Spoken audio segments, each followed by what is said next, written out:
Morning students, कैसे हैं आप सब। उम्मीद करती हूँ आप लोग अच्छे होंगे। आज आपकी वर्कशीट नंबर 39 आई है। इसे अच्छे से लेबल कीजिए, डेट डालिए, क्लास, सब्जेक्ट, दफ्तर नाम, अपने टीचर का नाम लिख लीजिए। आज हम लोग पार्ट 5 पढ़ने वाले हैं, जिसका नाम है उद्योग। ठीक है, उद्योगों के प्रकार। ठीक है, आकार के आधार पर। अच्छा देखिए, अभी तक हमने ये जाना था कि कच्चे माल के आधार पर हम उसे कितने उसमें बांटते हैं, है ना, कि हमें कच्चा माल जो है वो कहाँ और किस वे में मिल रहा है, उसके अकॉर्डिंग हम डिवाइड करते हैं। अब हम यहाँ कैसे पे करेंगे कि उसके आकार पे, कि उसका साइज क्या है। तो आकार के आधार पर हम दो में बांटते हैं, एक लघु आकार पे और दूसरा बृहत आकार पर। ठीक है, लघु जैसा कि आपको नाम से पता चल रहा है, छोटा है ना, और बृहत माने बड़ा। तो देखिए, अब यहाँ आपको लिखा हुआ है, उत्पादन का निर्माण दस्तकारों द्वारा हाथों से किया जाता है। लघु में क्या होता है कि जो दस्तकार है, दस्त का मतलब ही हाथ होता है ना, तो उनके द्वारा किससे किया जाता है, हाथों से किया जाता है। ठीक, कम पूंजी और प्रौद्योगिकों का उपयोग होता है, इसमें कम पैसे लगते हैं और जो मानव श्रम है वो ज़्यादा लगता है। ठीक है, अब यहाँ लिखा है, काम में लगे हुए मजदूरों की अपेक्षाकृत कम संख्या होती है। यानी काम में लगे हुए मजदूरों की अपेक्षाकृत संख्या क्या होती है, कम होती है। इसमें जनरली मतलब 10, 15, 20, 25, बस इससे ज़्यादा बहुत हज़ारों में और उसमें नहीं होते हैं लोग। उत्पादन की मात्रा भी कम होती है। जब कम लोग हैं, घर में हो रहा है, लघु उद्योग है, छोटे पैमाने पर काम हो रहा है, तो इसमें मात्रा भी कम रहेगी। उदाहरण के लिए जैसे टोकी बुनना, मिट्टी के बर्तन बनाना, हस्त निर्मित वस्तुएं यानी हाथ से बनाने वाली वस्तुएं जो हाथ से बनते हैं, छोटे मोटे खिलौने, ये सब चीज़ें हैं ना, रेशम की बुनाई, खाद्य प्रसंस्करण आदि, यानी कि वो काम जो आप घरेलू, इसको हम एक तरह से कह सकते हैं कि भैया ये घरेलू उद्योग है ना, जो हम घर के अंदर कर रहे हैं। अब अगर हम बहुत बड़ी मात्रा वाले उद्योग की बात करें तो देखिए, इसमें क्या होता है, उत्पादनों का निर्माण मशीनों द्वारा किया जाता है। यहाँ हाथ से हो रहा है, यहाँ मशीनों से हो रहा है।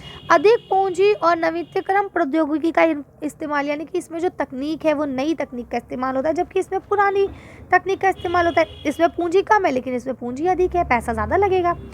काम में लगे हुए मजदूरों की अपेक्षाकृत जो संख्या होती है वो भी ज़्यादा होती है यहाँ पे।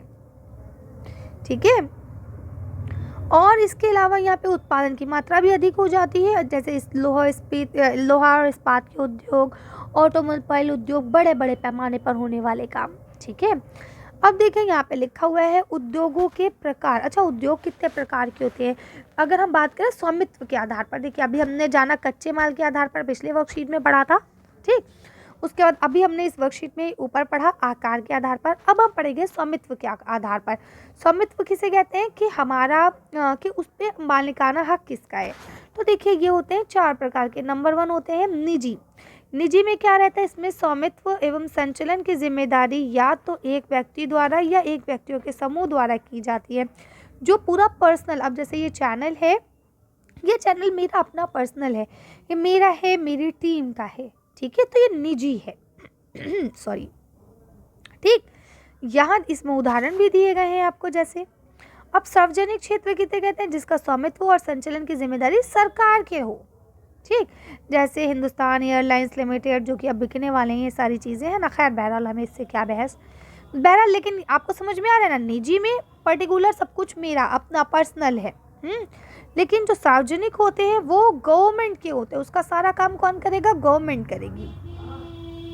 अब आता है संयुक्त क्षेत्र। स्वामित्व और संचालित जो होता है वो राज्यों और व्यक्तियों के द्वारा होता है। इसमें राज्य और व्यक्ति दोनों लोग या व्यक्तियों का समूह, 2 लोग मिक्स होते हैं इसमें।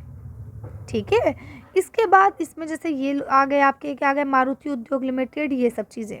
ठीक है, अब लास्ट जो आता है वो आता है सहकारी क्षेत्र। अब सहकारी क्षेत्र में क्या होता है कि कच्चे माल के उत्पादक या आपूर्तिकार या कामगार अथवा दोनों के द्वारा होता है इसमें। ठीक है, ये सहकारी रहता है। जैसे देखिए लिखा है आनंद मिल्क यूनियन लिमिटेड।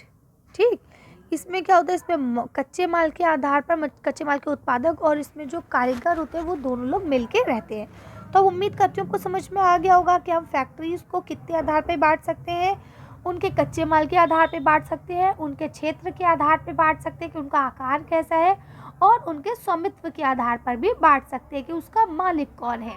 ठीक है, अब हम देख लेते हैं आगे। यहाँ आपको कुछ क्वेश्चंस दिए गए हैं। पहला क्वेश्चन लिखा हुआ है, लघु आकार के उद्योगों से आप क्या समझते हैं? अपने घर के आसपास में चलने वाले कुछ लघु उद्योगों की पहचान कीजिए। देखिए, आप लघु आकार के जो उद्योग होते हैं इसमें बता देंगे उत्पादकों का निर्माण जो है वो हाथों के द्वारा होता है, ये भी मैंने आपको बताया है ना। दस्तकारों का होता है, ये एक तरह से घरेलू उद्योग भी कहे जाते हैं जो घर के अंदर किए जाए काम या छोटे पैमाने पे किए जाए। अभी हमने बताया आपको कम पूंजी लगती है, कम लोग होते हैं और उत्पादन भी कम होता है। ऐसा नहीं है कि बहुत अधिक उत्पादन होता है, उत्पादन भी कम होता है इसमें, ठीक है।